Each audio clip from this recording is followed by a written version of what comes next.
Hello friends, अयाम्ब लेबाकसिंगदा नुपीगा अमदी नुपागा मसिंग याम्बा चांगदमनबदा नुपीसिंगना मसिंग अयाम्ब हेली।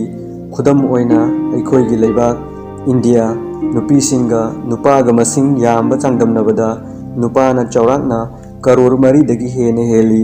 असुमना लेबाक कयामरोम लई नुपीसिंगी मसिंग नुपागी मसिंगदगी हेने लेबा असिगुम्बा लेबाकसिंगी नुपीसिंग लुहोंगबा मयुम पानबा फावबा फंगनदे।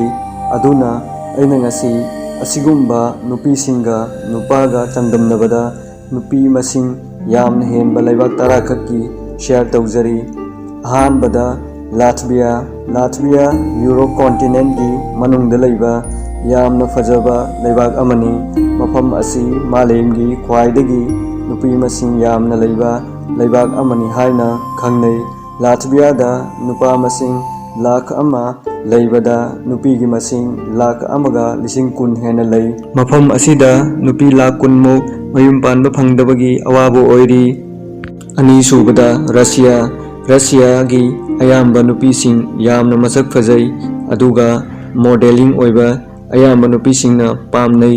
रशियादा नुपा लाख अमा ओइबदा नुपी मसिंगना लाख अमगा लिसिंग 19 ओइ। अदुगा रशियादा नुपी करोड़ अममुक हेनबना नुपा फंगदबगी अवाबो ओइरी।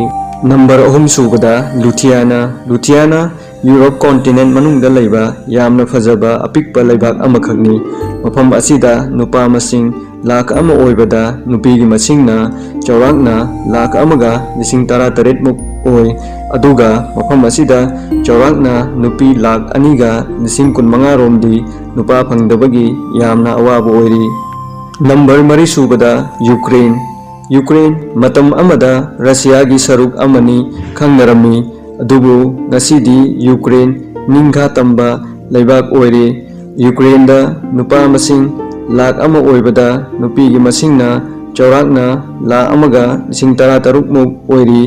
अदुगा यूक्रेनदा अपुनबा नुपी मसिंग चौराकना लाख 13 मुक नुपा फंगदबगी अवाबो ओइरी।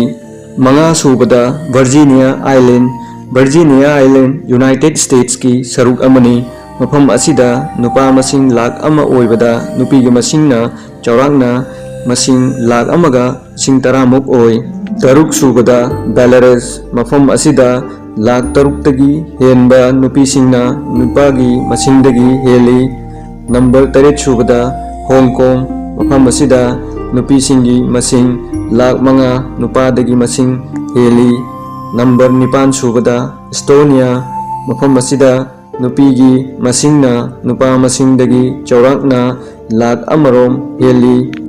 9 सुबदा अरुबा। अदुगा नंबर 10 सुबदा यूरोप कॉन्टिनेंट लैबा हंगरी मफम सिदा नुपीगी मसिंग नुपा मसिंगदगी चौराकना लाख 3 हेना लै। अदो फ्रेंड्स, असिगुम्बा फैक्ट्स कया येंबा तत्तना फंगनबगिदमक्ता चैनल असिबु सब्सक्राइब अमदि लाइक तौबिरम्मु। मतंगी अनौबा वीडियो अपलोड तौबगा अदोमदा अहानबा फंगनबगिदमक्ता मथंगी वीडियोदा अमुक थेंगनरसि।